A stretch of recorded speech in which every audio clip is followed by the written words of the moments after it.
Bolsonaro preso amanhã, o advogado dele vai mandar o migué. Caraca, mano. Eu vi muitos comentários sobre isso, eu vi o Demore falando merda lá com o Eduardo Bolsonaro, né? Os caras dando palco, brother. Deixa eu explicar pra vocês o tema, né? O tema que é importante. Veja só. Medidas cautelares não são punições, tá? Então, pra que serve uma medida cautelar? Pra impedir que alguma coisa aconteça. A justificação mais babaca pra medida cautelar que existe no processo penal é a medida da segurança da ordem pública. Nesta merda, você enfia qualquer coisa. Eu cometi um crime. Eu só posso ser punido e preso, etc e tal, ao final do processo. Então, eu só posso ser preso depois que eu tiver uma condenação em segunda instância. Ok. Mas eu posso ter uma prisão preventiva em circunstâncias específicas. Óbvio, você está preso, é óbvio que você sente que é uma punição. Né? Ninguém quer estar preso. Mas a função da prisão preventiva não é te punir, é impedir que coisas aconteçam se você continuar solto. Então é muito, absolutamente comum que se tem violência, a pessoa tem que ficar presa para a segurança da ordem pública. Se você está sendo acusado de ter cometido um assalto, não importa se você tem ficha limpa, muito provável que você vai ficar preso até a data do julgamento. E eventualmente isso pode estar errado, né? Eventualmente isso pode estar errado. Você pode estar sendo acusado de ter assaltado só porque você parecia com um cara que assaltou. De vez em quando acontece. Então tem essa previsibilidade, né, da segurança da ordem pública, da garantia da ordem pública, que é a coisa mais escrota que tem, que é basicamente uma carta branca para o juiz. E normalmente essa carta branca ela é usada quando tem casos que tem uso de violência. Essa é a prática do seu país. Eu sei porque eu sou advogado e já trabalhei com isso muitas vezes, e eu sei que é assim. Tem outras justificativas.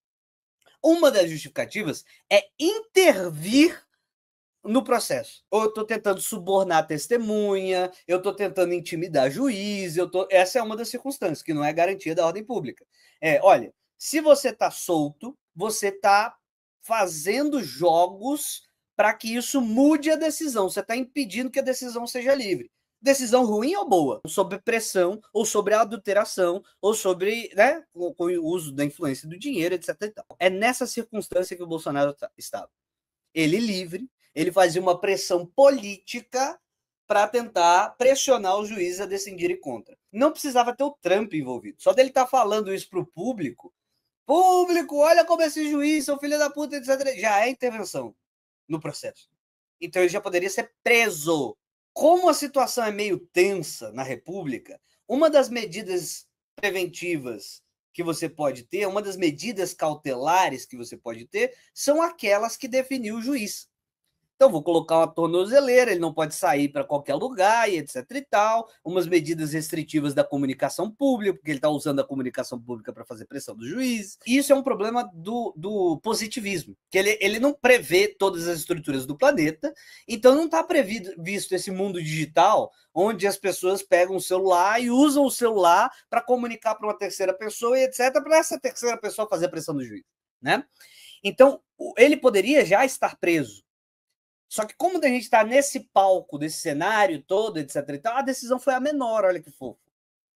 A decisão foi a menor. Ao invés de prender o cara como uma cautelar, não, veja bem, vamos ver se ele respeita as coisas. Não vai respeitar.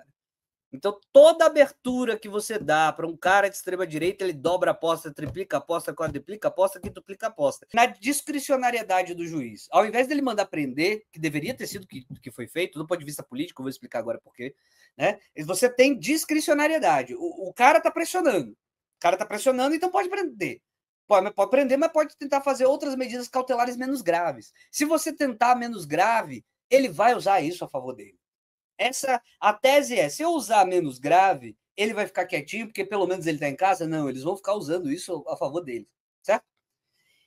E aí isso força o juiz a se expor o tempo todo. Porque aí, veja, se você meter uma medida cautelar, você não pode se comunicar, você não pode ficar fazendo propaganda para fazer pressão contra o juiz, etc e tal.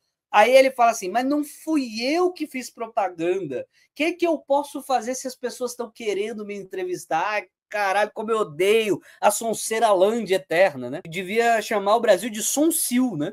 Qual é o objetivo da medida cautelar? Não é impedir que você saia de casa, não é impedir que você use a televisão, não é impedir, é impedir que você pressione o juiz. Se você contorna a medida para continuar pressionando o juiz, caralho, então tem que mudar a medida, né, para fazer você finalmente parar de pressionar o juiz. Os caras tentam contornar o tempo todo. Ah, mas não é que eu dei uma entrevista.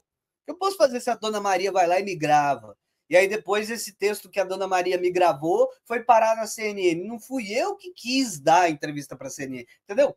E aí isso pressiona o juiz, porra, ele está tentando contornar a medida, vou dar outra decisão. Oh, meu Deus, ele está cada vez fechando o regime em cima de mim. Não, você devia estar preso. Você devia estar preso. Se tivesse preso, não tinha entrevista da Dona Maria, entendeu? Essa é a situação jurídica. Não sei o que o tribunal vai decidir dentro dessa situação, mas assim, estamos diante do Sunsil, né? A medida cautelar é pare de pressionar os juízes. É para isso que ela serve. Aí o cara vai contornando de um lado e de outro, vai se fazendo de vítima. Olha, eu nunca fui tão humilhado, etc e tal. Ninguém quer te humilhar. O ponto era exatamente o oposto. Não precisar prender você. É difícil. Independente do que acontecer, os caras vão se fazer de vítima.